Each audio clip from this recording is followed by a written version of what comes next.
Bem-vindos e bem-vindas ao Blendcast, o podcast da jornada Go Blended, uma comunidade de práticas dedicadas a fomentar o desenvolvimento do setor de Blended Finance aqui no Brasil.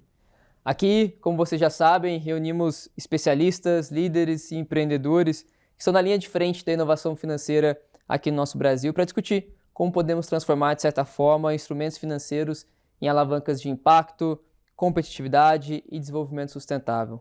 Bom, eu sou Douglas Souza e junto com vocês vamos explorar ideias, experiências e caminhos que conectam o Brasil às grandes missões globais de investimento e transformação. No episódio de hoje, recebemos Beatriz João Peter, a Bea, para falar sobre Venture Philanthropy, filantropia estratégica, famílias empresárias e o Regenera RS, um caso concreto de como o capital filantrópico pode ir além da doação tradicional e atuar como capital catalítico para a reconstrução e regeneração e a resiliência territorial. Bea, muito obrigado pela sua presença, sua participação aqui com a gente, viu? Obrigada, um prazer. Boa.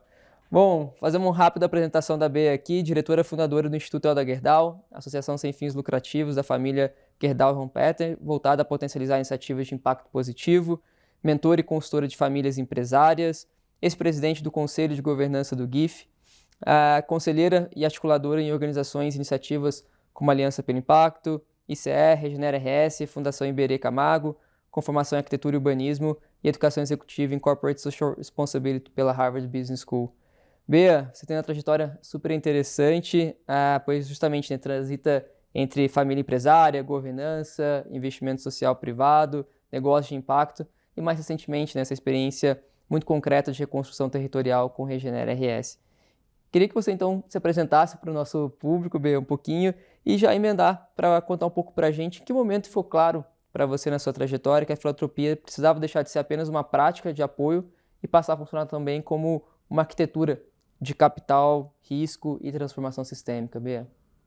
Bom, acho que já foi super apresentada, né, nos meus diferentes chapéus aí, nas minhas diferentes frentes, e depois, se for o caso, a gente pode entrar, certamente vamos entrar um pouquinho mais em todas elas, nessas mais recentes principalmente, mas voltando aí à sua pergunta, é interessante que eu tenho uma atuação de muitos anos na área filantrópica, aí, de 20 anos já acompanhando a evolução, né, da filantropia no Brasil. E acho que o momento em que a gente criou o nosso Instituto Helda, né, e contando até um pouco, eu vim de uma trajetória, eu fui arquiteta inicialmente, aí entrei na área de governança familiar e tive a oportunidade de entrar no nosso Instituto Corporativo, o Instituto Gerdau, foi primeiro uma atuação, e quando a gente decidiu então fazer o nosso Instituto Familiar em 2020, né, eu saí daquela estrutura corporativa e a gente, como família ali, queria fazer uma estrutura independente, né, dedicada com recursos da família, eu comecei a pensar, eu acho que aí começou a cair as minhas fichas, que os ativos da família não são, na verdade, só os recursos filantrópicos, né? Que nós temos muito mais ativos, né? Os diferentes capitais que a gente fala hoje, né? Eu sou filha do Jorge Gerdau e Johan Peter, então, assim, aprendi muito com ele essa questão de outros atores, de conectar, né? Pessoas, de engajar, de ativar diversos atores. Isso é algo que não tinha muito há 10, 15 anos atrás, né? É mais recente e cada vez mais a gente está vendo isso com um potencial gigantesco.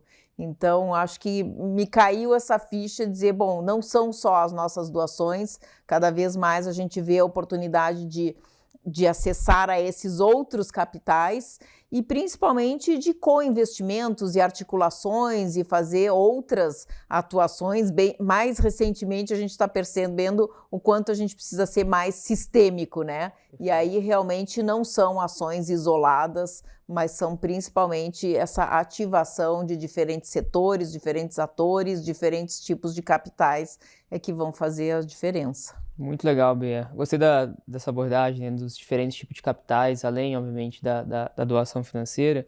E queria pegar justamente essa tua leitura, né, acompanhando mais de 2 décadas a evolução do investimento social privado no Brasil.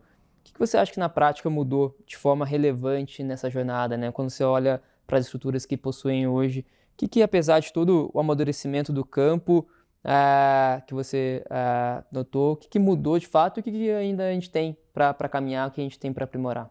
Bom, acho que a gente vem num crescimento contínuo, né, assim, do investimento social privado, acho que da questão social como um todo, né, assim, tanto nessa área mais de investimento social privado, quanto nas próprias empresas, né, é uma pauta que cresceu com a responsabilidade social corporativa, que foi onde eu inicialmente me envolvi. Hoje a gente vê o ESG, né, dando uma abertura enorme aí para as questões sociais, com diversidade, inclusão produtiva, né, relações com fornecedores, diversas pautas. Mas no investimento social, preferencialmente, assim, e eu fui presidente do GIF há 10 anos atrás, eu vejo uma evolução importante. Acho que a gente tem muito mais co-investimentos, muito mais articulações, acho que a gente tem mais diversidade de pautas. Antes éramos muito concentrados em operar projetos próprios, os institutos e fundações predominantemente corporativos, na época, investiam muito na operação de projetos próprios na área de educação. Hoje a gente vê mais grant-making, mais, né, diversidade, inclusive de perfis de institutos, muito mais institutos e fundações familiares e até mais recentemente os independentes também. Então, com isso também se amplia, se entram em outras pautas um pouco mais de risco, vamos dizer, né? Que a filantropia familiar se dispõe, de repente, a correr riscos que o corporativo, né, pode não querer entrar, né, em questões humanitárias, enfim, né, algumas pautas reputacionalmente mais delicadas. Então, acho que a gente evoluiu bastante e acho que a gente poderia estar melhor em termos de montantes, né? A gente vê na evolução do censo GIF, que mede de 2 em 2 anos, uma evolução pequena, tirando o pico da pandemia ali, que foram 6 milhões e acho que 400, que o censo mediu. A gente teve uma evolução de 2019 para cá muito pequena, né? Está muito estável, pouco crescimento em termos de recursos, e as demandas sociais, e agora, mais recentemente, ainda as climáticas, que agora até o GIF já está medindo também as pautas climáticas dentro da atuação dos institutos e fundações, ela é crescente, né? Então, acho que um desafio importante, né? E aí acho que esse é o tema justamente que a gente está trazendo hoje, que a gente não pode depender só desses recursos filantrópicos isoladamente. A gente precisa usar esses recursos filantrópicos para ativar outros tipos de capitais. Eu acho que esse eu já estou até propondo aqui, indo além da sua pergunta, né? Acho que falei um pouco das evoluções e da não evolução do recurso, e a gente precisa buscar essas outras soluções. Excelente ponto, Bea. E aí eu já queria pegar esse teu gancho, né, de como a gente olhar esse capital de uma forma diferente, né? Você já defendeu aqui, né, que os recursos de investimento social privado não crescem na mesma proporção nas suas demandas, não só sociais, mas climáticas também, né? Diante disso, a pergunta parece ser menos como doar mais e mais como fazer cada real filantrópico destravar outros capitais, né, Bea? Como você enxerga essa mudança de mentalidade no campo como um todo? E quais são os desafios da gente olhar para isso, Bea? Essa tem sido a minha mudança pessoal, eu vejo no campo como um todo, mas eu realmente passei muitos anos vendo estes investimentos gerando transformações muito pontuais ou isoladas, né?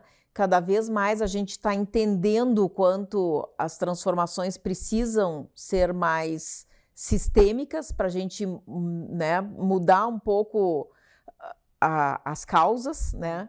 Tentar realmente atuar nessa transformação de forma mais integrada e mais sistêmica. E aí eu realmente acho que os recursos filantrópicos precisam estar casados com outras iniciativas, né? Se as doações forem isoladas, elas ficam pontuais e pouco estratégicas, né? Então, tem se falado muito no meio do investimento social privado o quanto a filantropia precisa ser mais estratégica cada vez mais, mas eu gosto de ir ainda além, né? Eu acho que além da filantropia ser mais estratégica, a gente precisa pensar em como ela pode ser mais sistêmica e com isso articular outros recursos, né? Diferentes setores e diferentes tipos de capitais. Perfeito. Tem esse papel de articulação e quase de ajudar a estabelecer essa nova governança, né, Bea? Não só do capital isolado, mas de fato ele ser sistematizado com outros tipos de capitais, com outros diferentes perfis, né, de diferentes tomadores de risco ao longo dessa jornada, né? Acho que esse é um desafio nosso aqui, que enquanto GoBlended também a gente faz muito coro a isso. E eu queria entrar em uma dessas verticais, uma dessas possibilidades, né, que é o termo que a gente usa aqui, do termo de venture philanthropy, né? Que é quando justamente a filantropia assume o risco para construir junto com o mercado esse processo. Como você explica esse conceito para alguém que ainda associa a filantropia apenas à doação tradicional, Bea? Como é que você vem posicionando esse termo ou outros, enfim, que você acha relevante para quem efetivamente não é tão próximo a essas pautas? Eu acho o Venture Philanthropy um tema super importante para a gente entender que não é mais ou você ganha ou você doa, né? Você ganha dinheiro num lugar e doa no outro, né?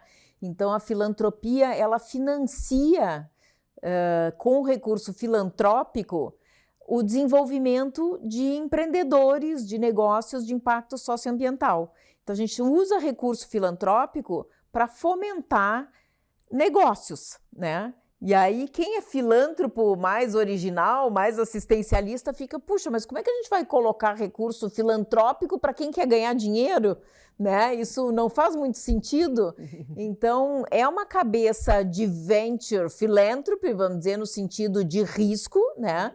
De a gente coloca recursos para que esses empreendedores possam pivotar o seu negócio, experimentar, né? E pode ser um seed money, se entrar, enfim, pode entrar com equity e aí sair só da filantropia e ir para um caminho de negócio, ou com o próprio recurso filantrópico. A gente, no nosso Instituto Helder Gerdau, a gente gosta muito de fazer aceleração de negócios, né? Então, a gente está oferecendo uma aceleração para aquele negócio de um empreendedor vulnerável ou periférico conseguir se posicionar, né? Conseguir sair do vale da morte ali, ele tem que pivotar o negócio, ele tem que conseguir ter um tempo para montar uma estrutura mínima, e só com recurso filantrópico, né? Muito difícil eles encontrarem esse recurso inicial para conseguir dar esses primeiros passos. Exato, que aí entra justamente nos diferentes apetites de riscos, né, que os diferentes bolsos do mercado possuem, né? Eventualmente, a gente fala muito aqui disso em termos, quando a gente fala explicar o Blended Finance, que é uma arquitetura que tem a possibilidade de conjugar diferentes perfis de investidores a depender do seu nível de risco ali, né? Então, o que a gente está falando do Venture Philanthropy tem, inclusive, se tornou o Vale da Morte, como financiar justamente esse processo para que os empreendedores consigam sair efetivamente do outro lado com sua tese validada, com seu produto testado de alguma forma, né? E na prática, Bea, no Instituto Helder Gerdau, a Venture Philanthropy, né, apareceu como uma forma, como você trouxe aqui, de desenvolver o ecossistema de negócio de impacto. Que tipo de risco esse capital deve aceitar? Seja risco de modelo, risco de território, risco de público, risco de primeira escala. Como é que vocês lidam com essa pauta de risco que geralmente realmente trava diferentes bolsos para entrar no processo de investimento, Bea? Eu acho que a gente como já nasceu um pouco nessa era e com essa vocação, né? Eu acho que veio muito forte essa nossa intenção de apoiar empreendedores de impacto socioambiental, né? Empreendedores vulneráveis, principalmente, né? Que vêm da periferia ou que estão, né? Assim, que têm uma intencionalidade forte. Então, a gente vê essa oportunidade como importante e está disposto a dedicar recursos filantrópicos para isso, o que, em geral, o filântropo tradicional não enxerga muito essa alternativa, né? Então, acho assim, tem diferentes formas, né, do recurso, principalmente o familiar, os institutos familiares, podem correr um pouco mais esse risco, né? Eu acho que, assim, o corporativo, em geral, eles entram nesse negócio mais através de open innovation, outros caminhos, né? O familiar pode fazer essa aposta e a gente acredita muito no empreendedorismo como uma forma de desenvolvimento econômico, né? E também gerar oportunidades e inclusão através do empreendedorismo. Então, isso nos motiva a fazer uma filantropia com esse propósito, né? Perfeito, Bea. E não quer dizer isso a ausência de controle rigoroso sobre métricas, sobre indicadores, tudo isso, né? Acho que o processo de investimento, de certa forma, ele, independente de momento, assim, ele requer essas diligências também importantes, né, Bea? O importante é estar posicionado no que queremos, né? Então, assim, se tem essa intenção, se a intenção é dedicar um pouco de recurso e colocar isso sob risco, porque tem essa intenção, ok, né? Boa. E em quais, na tua opinião, né, quais situações o capital filantrópico deve entrar como grant, assistência técnica, garantia, first loss, cota subordinada ou até mesmo match funding, assim? Como que vocês escolhem o instrumento certo para o problema certo, Bea? Bom, difícil generalizar, né? Eu acho que cada situação conforme a necessidade do negócio, eu diria, né? Mas a gente não entra muito específico em negócio, assim, né? Em geral, a gente faz através de aceleradora, né? Então, a aceleradora vai propor, pode ser algo match funding, nós fizemos bastante no Regenera, com crowdfunding, né? Match com crowd. Então, acho que tem diferentes iniciativas, o Blended, que eu tô super fã de, né, fizemos uma estrutura também com o Regenera e no Instituto, entrando com recurso filantrópico nas cotas subordinadas, então oferecendo para pequenos empreendedores um capital de mais paciente, vamos dizer, né? Então, eles tomam empréstimo com taxas mais favoráveis. Eu acho que aí o capital filantrópico tem uma atuação super importante e eu tenho sido uma super fã desse tema, assim. Eu acho que a gente experimentou um pouco no Rio Grande do Sul, através do Regenera e com o Instituto Relda também, e acho que é uma oportunidade maravilhosa, de uma grande potencialização e de atrair outros recursos, né? Porque a gente começa a potencializar e ser catalítico, né? Que também é outra questão que eu tenho também evidenciado e que eu vejo com muito bons olhos, o quanto a gente pode, com o recurso filantrópico, também atrair outros capitais e outros investidores, né? Acho que tem muitas oportunidades, e aí acho que as diferentes situações vão abrir caminhos para um ou para outro. Sem dúvida. Esse papel da filantropia de atrair outros capitais eu acho super importante, até porque, como a gente falou, assim, não é só uma questão do recurso financeiro, mas os outros tipos de capital também, né? O intelectual, de contatos, de acesso, que o empreendedor ali na ponta realmente precisa muito, Bea. Bom, você já citou aqui, né? A gente passou um pouquinho pela visão familiar, um pouquinho do Venture Philanthropy e modelos de como isso aterriza.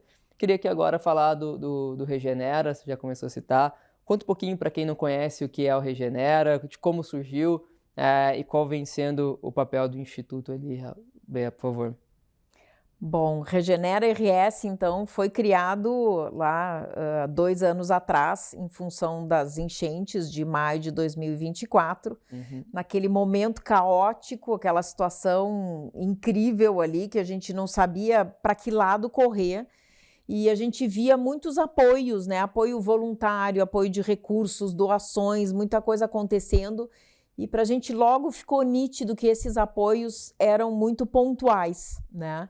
E que a gente precisava se estruturar para um apoio mais de médio, né, e incentivando um longo prazo, uma reconstrução, porque esse momento imediato é só o que está ali na frente dos olhos numa situação emergencial, mas a reconstrução é muito mais complexa, muito mais profunda e desafiadora do que aparece naquele momento.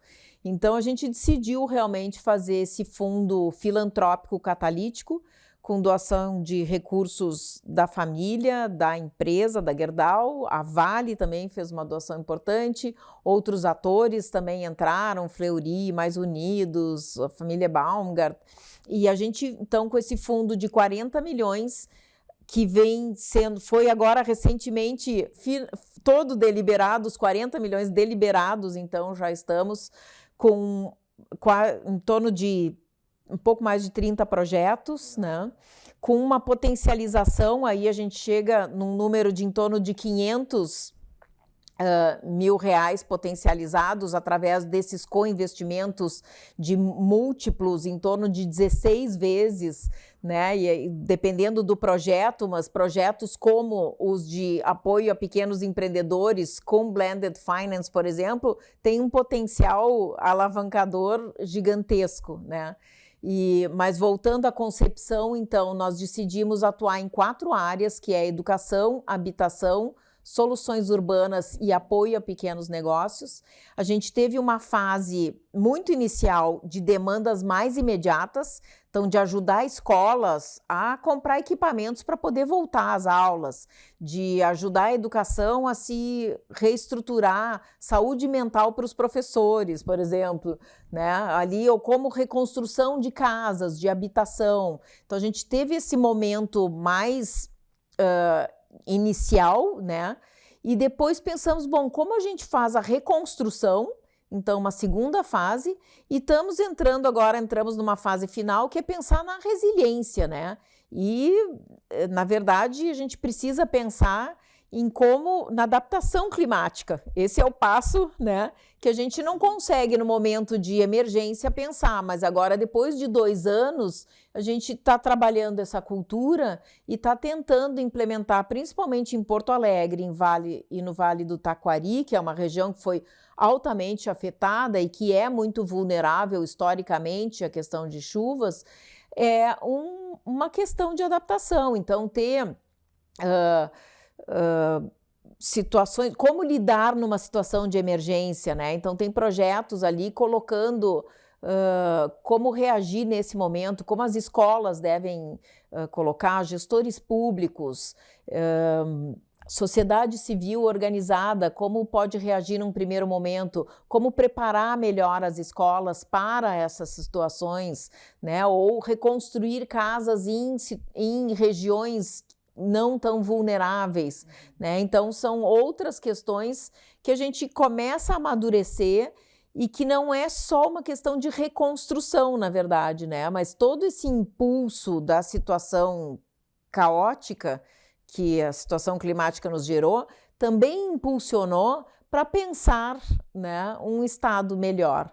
E agora, mais recentemente, a gente inclusive criou lá a Coalizão RS, né, que é um desdobramento ali do Regenera, e o Regenera está apoiando até financeiramente essa estrutura inicial, onde tem um conselho que envolve gestores públicos, academia, líderes empresariais, institutos e fundações, para realmente pensar em como lidar com um Rio Grande do Sul mais apto para essas questões de adaptação climática e, com isso, ter um estado mais bem preparado, né? A gente acaba também repensando um pouco onde podemos melhorar, né? E a crise, no fim, tem muitas coisas ruins, mas ela também traz algumas motivações para a gente fazer melhor, né? Então, tem sido um projeto extremamente interessante, a gente aprendeu muito.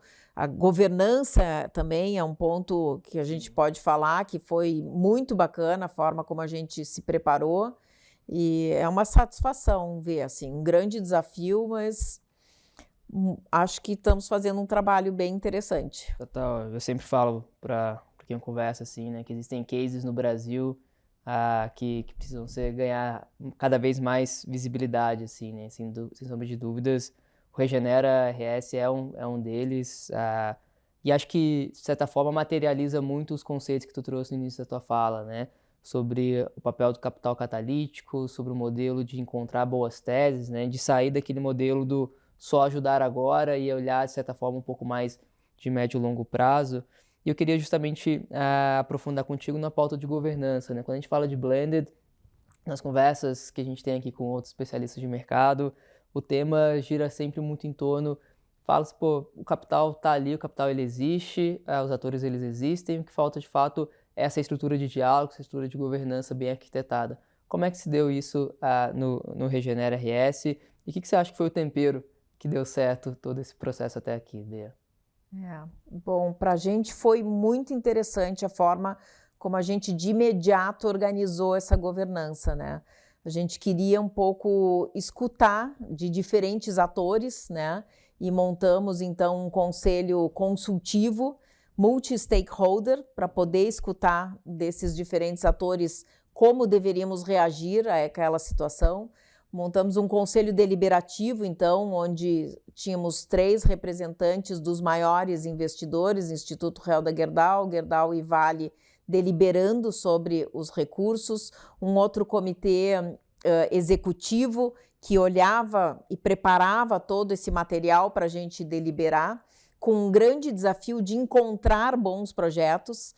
Isso é algo também que nos surpreendeu, né? A gente, embora recebeu muitos projetos pelo site e fizemos toda uma tese de impacto, onde até 30% do recurso a gente apoiaria esses projetos menores e que vieram de demandas através do site da sociedade, mas 70% do recurso a gente então queria investir em projetos, não sei se posso dizer estruturantes, mas projetos mais relevantes, né? Montantes maiores e projetos que realmente pudessem gerar algumas transformações mais significativas e não só pequenos apoios pontuais, né? E foi um grande desafio a gente encontrar esses projetos. Muitos deles nós tivemos, inclusive, que motivar a construção, chamar atores, não só do Rio Grande do Sul, mas do centro do país, grandes institutos e organizações, né? Então, nós fizemos, por exemplo, o TEIA, chamamos a Fundação Boticário, fizemos um edital para soluções baseadas na natureza. Então, né, porque a gente não recebia essa demanda, então precisamos montar um edital para isso, né? Tivemos na área de educação também parceiros para implementar, né, pensando na educação integral e de como essas escolas estarem adaptadas e prontas para essa situação, os professores estarem preparados para isso, enfim, muitas oportunidades, muitos desafios, mas a estrutura de governança nos deu um suporte importantíssimo e queria dar um destaque em especial para a Secretaria de Governança. Eu sou uma grande defensora de governança há muitos anos na área de governança familiar, falo muito disso, tenho, né, uma experiência grande nesse sentido, mas foi incrível o potencial e a necessidade de ter uma secretaria de governança nos conduzindo, porque na hora de caos, né, a gente, sem saber para que lado ir, sem encontrar os projetos com o recurso ali à disposição e vários atores, né, com essa governança multi-stakeholders e uma governança compartilhada, né, é desafiador. Então, assim, essa Secretaria de Governança foi imprescindível, assim, para nos dar o rumo, para a gente ordenar nossas pautas, nossas deliberações, né, e os nossos processos todos de acordo com a tese de impacto que foi muito bem desenhada também pelo time da Dínamo, né, também a Dínamo foi contratada para fazer orquestração, né, do Regenera como um todo. Isso foi uma contratação do Instituto Helder Gerdau para não usar os recursos captados em time, né? Os recursos que o Regenera captou foram direto para os projetos na ponta, e o Instituto Helder Gerdau assumiu esse investimento de colocar um time à disposição dessa estrutura por 2 anos, né? Legal. Então, realmente, o meu grande guru, John Davis, da área de governança, diz "Structure is your friend". Realmente a estrutura nos apoiou muito. Ainda mais em momentos caóticos como esses, né, Bea? Exato. Quando a importância da estrutura. Acho legal muito o case do Regenera, porque tem uma problematização, obviamente, muito evidente, muito emergencial. A gente falou também dessa estrutura de governança, os diferentes elementos ali.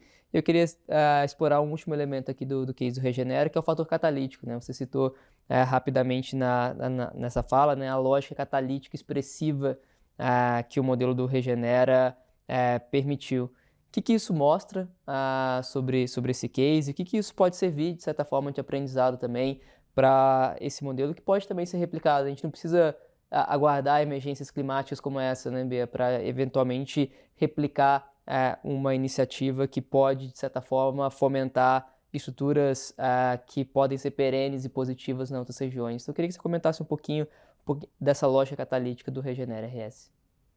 Bom, eu aprendi muito com essa lógica, né? É algo que a gente lia e escutava e atuar nessa lógica na prática foi uma experiência muito interessante, assim. A gente realmente pensar nessa co-construção dos projetos, né? E na hora que a gente co-constrói, a gente traz esses atores que também querem colocar recurso, né? Então, em vez de ter uma lógica de só captar para um fundo, a gente captou um determinado montante e a gente usou essa lógica catalítica de atrair outros recursos através das iniciativas, né? Isso foi extremamente interessante e desafiador também para procurar esses atores, né, que quisessem atuar nas frentes que a gente estava propondo, dentro desses prazos, com essas oportunidades que apareciam, né, neste momento, enfim, mas realmente uma forma da gente ver o quanto o recurso filantrópico pode ser ativado, né, com essa alavancagem, tanto de outros recursos filantrópicos quanto de outros tipos de capitais, né? E com isso realmente a gente potencializou muito a atuação e acho que agora a gente passando, assim, concluindo esse ciclo de 2 anos de deliberações, também acho que a gente vai poder processar tudo isso melhor. A ideia agora é também ter um pouco, né, desse legado, do que ficou, dos aprendizados. Então, a gente entender e procurar compartilhar essas boas práticas, os desafios, os aprendizados, né, os erros também, com outras pessoas, porque, infelizmente, acho que a gente vai ter outras situações, né? No Rio Grande do Sul mesmo estamos todos com medo lá de outras possíveis chuvas e a gente nunca sabe bem o quanto a gente está pronto para reagir para essas situações, né? Por mais que a gente está ali tentando se preparar, ainda é um pouco assim, que nem o exercício que a gente faz no edifício para situação de incêndio, ninguém sabe como vai ser na hora, né? Então, é desafiador. Boa, Bea. Bom, eu queria entrar aqui no último bloco contigo, que é justamente sobre famílias empresárias, legado e responsabilidade pública, Bea. Você atua diretamente com famílias empresárias, né, estando dentro de uma. Queria te ouvir um pouquinho, como é que você tem visto esse campo evoluir no Brasil, né? A gente sabe que o país ele é composto por diferentes famílias empresárias em diferentes regiões no Brasil. E se você, na tua jornada de aprendizado, conversando com várias delas, assim, o que você acha que evoluímos nos últimos tempos e como as famílias elas podem se engajar cada vez mais nesse tipo de pauta que a gente está conversando aqui, Bea? Bom, eu, fora ser 5ª geração de uma família empresária, né, de uma empresa de 125 anos, então, 125 assim, anos. É uma experiência importante, mas também tenho muita experiência com outras famílias, eu também atuo como consultora, né, com outras famílias, na Cambridge Family Enterprise, e vejo que existem oportunidades, eu gosto de dizer lá na Cambridge que a gente tem diferentes trilhas para atuar, né? Eu procuro ajudar as famílias um pouco a enxergar que existe uma trilha filantrópica, por exemplo, né? E que às vezes as famílias estão apegadas a uma pequena doação muito local e muito regional, né? Sem perceber, e que é ótimo e é importante, e a filantropia será sempre necessária, mas para a gente olhar para possibilidades de impactos mais relevantes, né?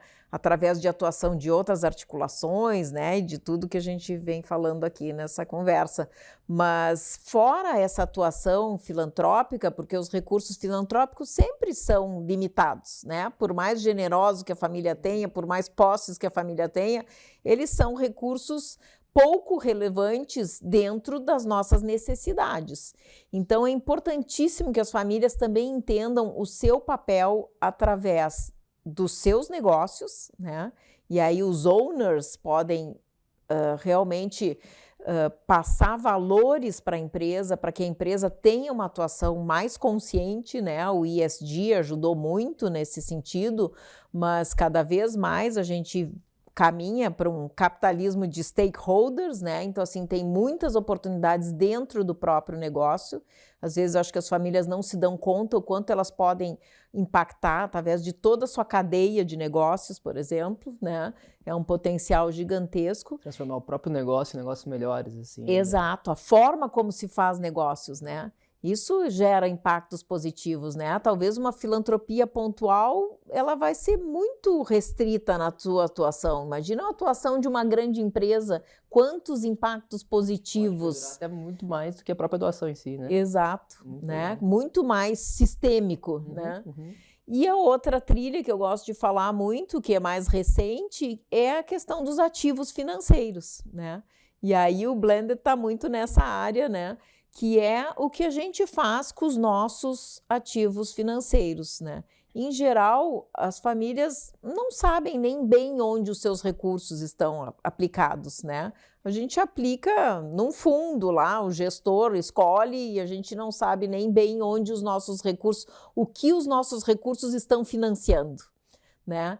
Então, se a gente escolher melhor e for mais coerente nesse sentido, ou alocar alguns recursos, por exemplo, em fundos que têm filantropia e têm, né, por exemplo, negócios de impacto, né, a gente pode estar colocando parte dos nossos ativos financeiros, evitar de entrar, né, em fazer algum negative screening, talvez, evitar de entrar em negócios de mais agressivos, né, de impactos negativos, e buscar alguns negócios que realmente construam um futuro melhor, mais sustentável, né? E então entender esse poder dos nossos ativos financeiros também, eu acho que é uma pauta mais recente e muito oportuna. Super, Bea. Vou fazer uma última pergunta aqui, que até foge um pouquinho do script que a gente havia combinado, mas captando um pouco da tua experiência trabalhando com diferentes famílias, atuando como conselheira. O tema das novas gerações que estão chegando e que, obviamente, é natural falar, né, dessa transmissão de capital, de legado, assim, das gerações anteriores para as novas gerações. Você acredita, pela tua experiência, né, vendo o perfil dessa nova geração que está chegando agora, que há pautas mais propensas a essa agenda que a gente está falando, ou você acha que isso já está enraizado, assim, nessas famílias? Como é que você lê essa mudança de geração, essa evolução de gerações dentro das famílias empresárias no Brasil, Bea? Eu vejo uma mudança, assim, né? Eu posso ser um pouco otimista até, mas eu até gosto, escrevi uma vez um texto que a nova geração já vem com um chip social. Eu acho que é muito mais transversal para eles, né? A geração acima de mim, então, a gente via muito, né? Era assim, incrível como se ganhava dinheiro em um lugar e se fazia filantropia em outro. E não se conversavam. E a gente vê uma nova geração, já entende um Spectrum, por exemplo, né? Já percebe que existem diferentes tipos de investimentos, né? Que pode ser a filantropia mais assistencialista, muitos gostam, né, de já pensar numa filantropia estratégica e, quem sabe, voltada para um venture philanthropy, já incentivando. Então, eu vejo, assim, a geração mais jovem muito mais aberta para essas diferentes oportunidades, né? Para mesmo investimentos em fundos também, olhando mais para a sustentabilidade, né? E, enfim, a gente acho que já estão crescendo com essa discussão na pauta, né? Pode ser que alguns achem isso menos relevante, né? E são ondas, assim como os Estados Unidos já esteve mais aberto e aí, de repente, estamos num momento de negacionismo, né? Mas ciclos, também, né? Isso tem um pouco de ciclos, mas, de modo geral, eu vejo muito mais transversal esse entendimento de que as coisas estão interconectadas, é sistêmico, né? E a gente não adianta negar aqui, fazer ali, né? Assim, realmente, cada vez mais nós vamos ter que pensar em soluções mais integradas. E acho que a questão climática tem nos mostrado muito isso, né?